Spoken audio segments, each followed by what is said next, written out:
It was the morning of, I believe, Wednesday, April 17th. I had gotten up into the office early that morning. We were getting very little sleep that week. We were getting maybe 2 or 3 hours a night, and with me living an hour outside the city, I had an hour drive each way. We were getting very little sleep. I got in early that morning, and I was told that I should go up to our CART lab. CART is an acronym for a Computer Analysis and Response Team. It's a laboratory where we do our computer forensic work. And I was called up there by, I believe, my cyber squad supervisor at the time, Kevin Swindon, just a tremendously sharp agent who was a tremendous asset to me in my time in Boston. Kevin says, "Boss, you got to take a look at this video."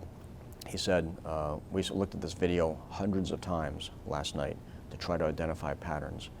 And in that video, you see the visage of what we called White Hat at the time, Dzhokhar Tsarnaev, walking in from the right of the camera view, walking eastbound on Boylston Street, and he's carrying a black backpack, and he has the bill of his white hat cap facing forward.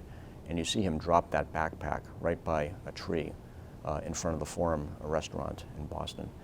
And he stands there for 15 or 20 minutes, just like hundreds of other people that were in sight of the camera there, just standing there.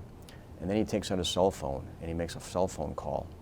And shortly after that cell phone call, you don't see it, but you feel the concussive effects of the first blast going off at the finish line of the Boston Marathon. You can see smoke coming from that direction. You see everybody looking aghast in that direction.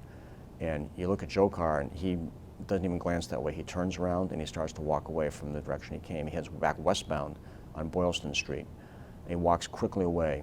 And as soon as he leaves the field of vision of the camera, you see the second bomb go off right in front of the camera, and it's a scene of absolute devastation. It was a very disturbing video to watch, and that video has never been publicly viewed. I'm sure it was displayed during the trial of Dzhokhar Tsarnaev, but it was a very graphic and very disturbing video where you see people die in front of your eyes, and you see the magnitude of the blast that took place that day.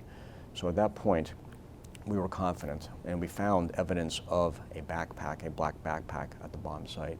So at that point right there, we were confident that this individual wearing the white hat was the individual who planted the bomb, the second bomb that went off in front of the Forum restaurant on April 15th.